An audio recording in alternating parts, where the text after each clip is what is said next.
அடிமையாக இருந்து அலுத்து போன நிலத்தின் மைந்தன் எழுப்பிய உரிமை முழக்கம் எக்காலங்களிலும் உலக சக்திகளால் வேறறுக்கப்பட்டிருக்கிறது. அப்படி வேறறுக்க முயலும் போது எதிரிகளை படிக்கட்டுகளாக பயன்படுத்தி உயர்ந்த பல மனிதத்தின் மைந்தனை பற்றி நாங்கள் எங்கள் வீடியோக்களில் சொல்லி இருக்கிறோம். அந்த வரிசையில் ஆதிக்க சக்திகளை சத்தமில்லாமல் சவக்குழியில் தள்ளிய தன்னிகரற்ற உலக நாடுகளால் இன்று வரை பெரிதும் போற்றப்படாத மனிதரை பற்றிதான் இந்த வீடியோ. அவர் பெயர் ஹோ சி மின். இது சாதாரண மனிதனின் பெயர் அல்ல. இன்றும் உலக வல்லரசான அமெரிக்காவின் முக்கிய தலைவர்களின் கூட்டம் இவர் பெயர் கேட்டால் நடுநடுங்கி போவார்கள். இப்படி ஒரு தலைவர் இருக்கிறார் என்று தெரிந்தால் நம் முதலாளித்துவ சித்தாந்தம் சிதறி போய்விடும் என்று பயந்து இவரது யுத்தத்தை தீவிரவாத தாக்குதலோடு சேர்த்து பேசும் அளவு காழ்ப்புணர்வை கொண்டிருந்தார்கள். யார் இந்த ஹோ சி மின்? வளம் எங்கிருக்கிறதோ அங்கு வல்லாதிக்க நாடுகளின் நரக விரல்கள் சுரண்ட துடிக்கும். அப்படி தென்கிழக்கு ஆசிய நாடான வியட்நாம் வளமும் காலநிலையும் கொண்டிருந்த அழகிய நாடு. இரண்டாம் உலக போருக்கு முன்பு பிரெஞ்சு காலனி நாடாக இருந்த வியட்நாமில் சுதந்திரத்திற்கான பேச்சுக்கே இடமில்லை. அந்த கூட்டத்தில் அநியாயங்களை சகித்துக் கொள்ள முடியாத நியூவேன் சின்சூங் என்ற 17 வயது இளைஞன் பிரெஞ்சு அரசை கடிதம் மூலம் கேள்வி எழுப்பி பின்பு பிரெஞ்சு அரசுக்கு அச்சுறுத்தலானவன் என கண்காணிக்கப்பட்டவன். நாளடைவில் பல புத்தகங்களை படித்து பின் பிரான்ஸ் நாட்டிற்கு செல்ல வாய்ப்பு கிடைத்த போது அங்கு சென்று அந்த மக்களின் வாழ்க்கை முறையையும் சுதந்திரத்தையும் கண்டு எங்கள் நாட்டில் ஏன் இந்த சுதந்திரம் இல்லை என்ற கேள்வியை தன் மனதில் போட்டு புழுங்கியவருக்கு அங்கு வாழும் மக்களின் மகிழ்ச்சி ஒரு மாயாஜாலம் போல இருந்தது. அந்த மகிழ்ச்சியை, சுதந்திரத்தை தன் மண்ணிற்கு கொண்டு வர துடித்தார் இந்த மாய போராளி. முதல் உலக போரின் முடிவு பிரான்ஸ் ஜெர்மனியிடம் தோற்று போனது. அப்போது பிரான்சின் காலனி நாடுகள் விச்சி பிரான்ஸ் என்று அழைக்கப்பட்டது. அப்போதைய ஆட்சி உரிமையை ஜப்பானோடு பங்கு போட்டதன் விளைவாக வியட்நாம் முழுவதுமாக ஜப்பானின் கைவசம் சென்றது. ஆட்சியும் அதிகாரமும் அடிமைத்தனத்தையும் மட்டுமே பார்த்த நிலம் தானாகவே ஒரு போராளியை பெற்றெடுத்தது. அவன் பிரெஞ்சு அரசையும் ஜப்பான் அரசையும் எதிர்த்து நின்ற இருவேறு போராட்ட குழுவின் ஒரே தலைவன் ஹோ சி மின். 17 வயதில் பிரெஞ்சு அரசால் விரட்டப்பட்ட நியூபெல் தான் அப்போது மக்களால் ஹோ சி மின் என அழைக்கப்பட்டார். அவரை கூட்டத்தில் பார்த்தால் பரிதாபமாகவும் அப்பாவியாகவும் உடல் மெலிந்தும் காணப்படும் ஹோ தன் தலைமையின் வீரியத்தால் உலக வல்லாதிக்க நாடான அமெரிக்காவுக்கே வெறி பிடிக்க வைத்தார்.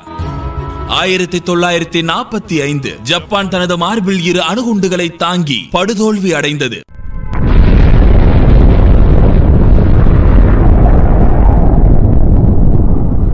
அந்த சமயத்தை பயன்படுத்தி வியட்நாமில் சுதந்திரத்தையும் அறிவித்தார் ஹோ.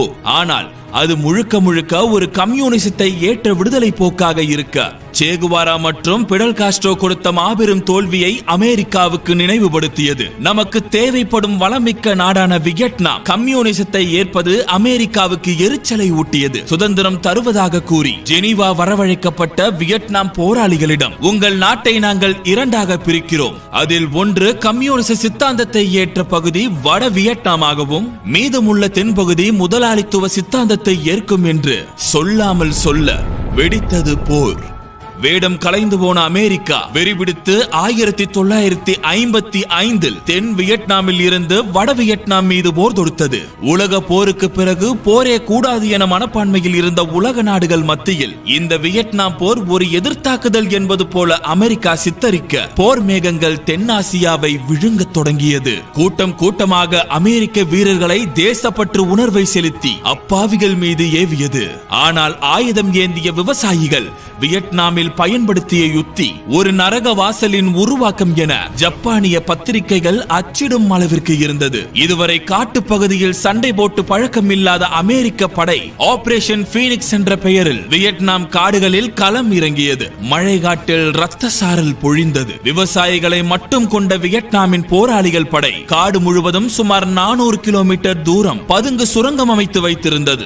ஆம்புஷ் எனப்படும் பதுங்கி இருந்து தாக்கும் யுத்தியின் முழு வீரியத்தை காட்ட துவங்கியது வியட்நாமிய படை. சுரங்கம், மரம், புதர் என கணிக்க முடியாத தாக்குதல். அதே சமயம் அமெரிக்காவும் தொழில்நுட்ப உதவி கொண்டு தாக்க இருபுறமும் உயிர் பலிகள். பலர் இதை மூன்றாம் உலக போர் என்று கூறும் அளவிற்கு உக்கிரம். வியட்நாமிற்கு ஆயுதம் தந்து உதவியது அதே கம்யூனிச சித்தாந்தத்தை ஏற்ற ரஷ்யா எனும் மிகப்பெரிய சக்தி. அந்நேரம் ரஷ்யாவுக்கும் அமெரிக்காவுக்கும் பனிப்போர் நிகழ்ந்தது குறிப்பிடத்தக்கது. ஆக இந்த சூழ்நிலையை ரஷ்யாவும் நன்கு பயன்படுத்தி இருந்தது. வியட்நாம் வீரர்களையும் தாலிபான் தீவிரவாதிகளையும் ஒப்பிட்டு பேசியது அமெரிக்க ஊடகங்கள். படை வீரர்களோடு போலி செய்திகளை உருவாக்கி உலக நாடுகளின் நெருக்கடியில் இருந்து தப்ப நூற்றுக்கணக்கான பத்திரிகையாளர்களை வியட்நாமுக்கு அழைத்து சென்றது அமெரிக்கா. எதிர்பார்த்தது போலவே வியட்நாமியர்களை கெட்டவர்கள் என மக்கள் மனதில் பதிய வைத்தது. ஆனால் எல்லா மக்களும் அதை நம்பவில்லை. அதில் காசியஸ் மார்குலஸ் கிளே ஜூனியரும் ஒருவர். அவர் வேறு யாரும் அல்ல, உலக புகழ்பெற்ற அமெரிக்க குத்துச்சண்டை வீரர் முகமது அலிதான். அமெரிக்க அரசு அவரை வியட்நாம் போரில் பங்கேற்க வலியுறுத்திய போதும், நான் ஏன் அந்த அப்பாவிகளை கொல்ல வேண்டும்? இங்கு கருப்பின மக்களுக்கு நீங்கள் நிகழ்த்தும் அநியாயம்தான் அங்கு அவர்களுக்கும் நடக்கிறது. நான் அங்கு சென்று அவர்களை கொல்வதால் இங்கு கருப்பின மக்கள் மீது வைக்கப்படும் அழுத்தம் நிரந்தரமாக இல்லாமல் போகும் என்றால் அந்த பாவத்தை நான் செய்ய தயார். ஆனால் இதில் எதுவும் நடக்க வாய்ப்பில்லை என்று அமெரிக்க அரசின் கண் பார்த்து கர்ஜித்தார் அலி. விரக்தி அடைந்த அமெரிக்கா ஏஜென்ட் ஆரஞ்சு என்ற கொடிய ரசாயன தாக்குதலை வியட்நாம் காடுகள் மீதும் நகரத்திலும் நடத்தியது. 2,4,5 ட்ரைக்ளோரோபின் ஆக்சி அசிட்டிக் ஆசிட், அதாவது 2,4,5-T என்று அழைக்கப்படும் கொடிய ரசாயனத்தை காடுகளில் தூவி அழித்தது. அதன் விளைவாக இன்றும் வியட்நாமில் பல குழந்தைகள் உடல்நல குறைபாட்டோடு பிறந்து மடிகிறது. இதையும் அமெரிக்கா போர் யுக்தி என்று மனசாட்சி இல்லாமல் கூறியது அந்நாட்டு தலைவர்களின் வல்லாதிக்க புத்தியை விளக்கியது. 172 ஆபரேஷன், கோடிக்கணக்கான குண்டுகள், ரசாயன தாக்குதல். வியட்நாமின் அப்பாவி மக்கள் அர்த்தமின்றி இறந்து போனார்கள். அமெரிக்காவை போன்ற கொடூர ஆளுமையும் பலத்தையும் கொண்ட மேற்குலக நாட்டை சிறு படையை வைத்து 20 ஆண்டுகள் பதிலடி கொடுத்து திணறச் செய்து பின்வாங்க வைத்த சாதுரியமும் வீரமும் மன உறுதியும் தன் படைக்கு கொடுத்து முன்னின்று போராடியவர்தான் ஹோ சி மின். பிறகு போரின் முடிவில் அமெரிக்கா பின்வாங்கி ஒரே வியட்நாம் உருவானது. உழைக்கும் அடித்தட்டு மக்களுக்கான கம்யூனிச சித்தாந்தத்தோடு தன் முழு சுதந்திரத்தை 1975ஆம் ஆண்டு பெற்றது வியட்நாம். அமெரிக்கா செய்துவிட்டு போன காழ்ப்புணர்ச்சி மிக்க கொடூர சேதத்தை கொஞ்சம் கொஞ்சமாக சரி செய்ய முயல்கிறது. ஆனால் தோற்று படிந்தவர்களாக அல்ல, வென்று விரட்டியவர்களாக. இருப்பினும் ஹோ சி மின் எங்கு பிறந்தார், எப்போது பிறந்தார் என்பதற்கான துல்லியமான தகவல் எதுவும் இல்லை.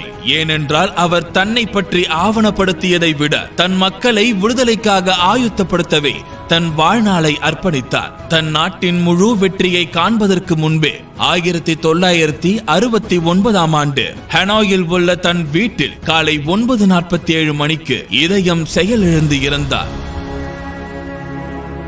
இன்றும் வியட்நாமில் பல வீதிகள், குழந்தைகள், அரசு கட்டிடங்கள் இவர் பெயரை ஏந்தி நின்றாலும், இவ்வளவு ஏன் ஹோ சி மின்கிற்காக கோவிலே இருந்தாலும் தன் மக்கள் மனதில் என்றும் அழியாது மலையாக உயர்ந்து நிற்கிறார். இன்னும் பல யுகங்களுக்கு இவர் உலகம் முழுவதும் போற்றப்பட வேண்டிய சமரசமில்லாத போராளி ஹோ சி மின்.